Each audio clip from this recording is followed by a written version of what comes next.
Mr. Mercer. Hi. How are you doing? I'm doing perfect, thank you. Now, Mr. Mercer, you're engaged in a project now, and can you tell us a little bit about this project? The project is in Costa Rica. Costa Rica, basically, I've been there since 1989. I've been in 86 countries in every state of the United States and every province of Canada prior to going to Costa Rica. I know I'll probably never make it to heaven, but I know I can touch it from there. It's the most beautiful place on the planet. Yeah. And what I liked about it was so many things. Number one is that they haven't had military since 1948. They're a very stable democratic country. They don't have the hurricanes. They don't have the tornadoes. It's a very peaceful country.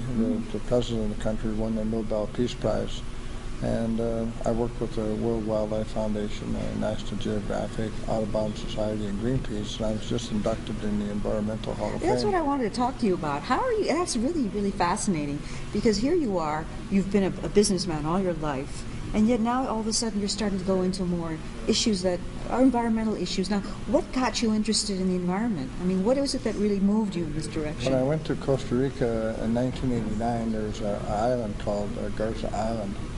And unfortunately, the Americans and the Costa Ricans were stealing the scarlet macaw parrots.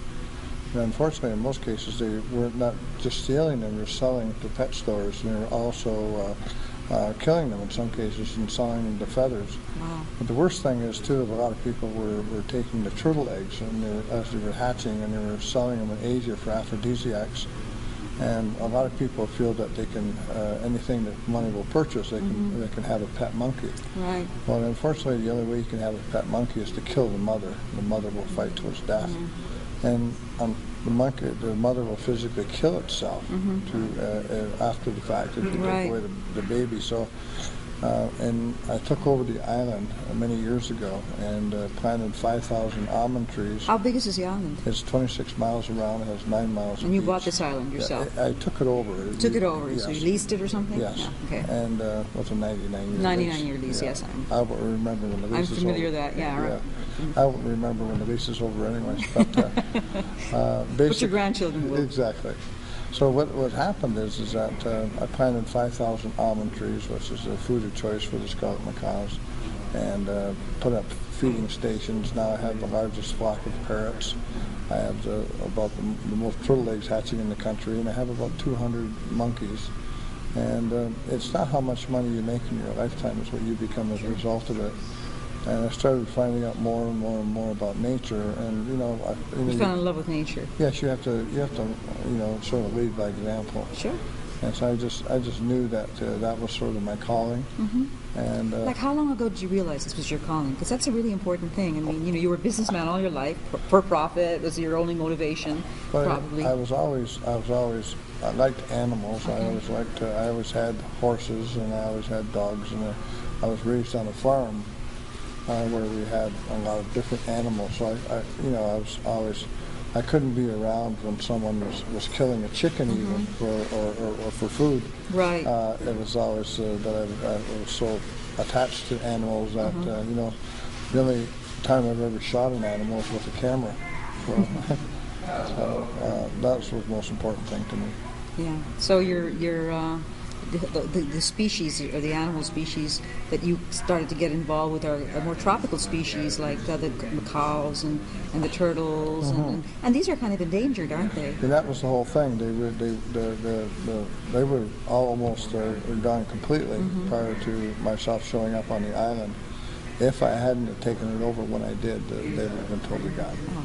God, that would have been really a huge loss for humanity. And so this is you feel your contribution to humanity, basically. And like I say, the key is that you can only lead by example. And because of that, I've been working with other programs recently, and by doing that, I'm putting out the awareness to virtually thousands of people.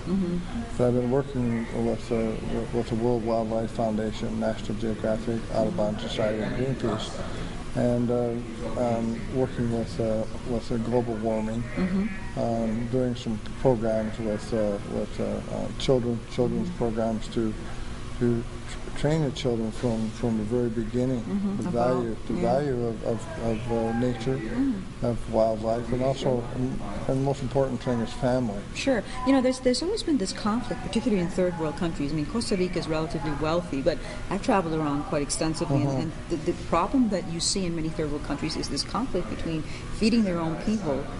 You know, you go like, for example, in Africa, and saving the environment. But what people don't realize is that you can actually save the environment, use that as a tourist attraction, like ecotourism, or seeing these animals. Many people would pay good money in rich countries to see animals that they would never see anywhere else. And if we could save it, and if we could preserve these animals for our grandchildren, great-grandchildren, you know, what greater gift can people give to the problem, as a legacy? Yeah, the problem is that you were saying about Africa and poorer countries. Yeah. The problem is that it's good to do all those things, and it's fantastic, but the poor people don't reap the benefits. And so therefore, you know, they do those things for completely for survival. If the people that did all those things also took care of the people at the same time, they wouldn't have to do the things that they do. Yeah, I think there's some projects now that are actually going in that direction where they're... There are a lot of programs recently, all sorts of associations that are now... I'm just working with a group now to dig wells in Bali, and I set the whole program up through the Rotary Club, and they're now digging wells. But there's all sorts of technology recently that will, you know, turn air, take the moisture out of the air and turn it into water. There's all kinds of different programs. Technology is really getting very high tech. Okay. Well, thank you so much, Mr. Mercer, for your wonderful interview. Thank you.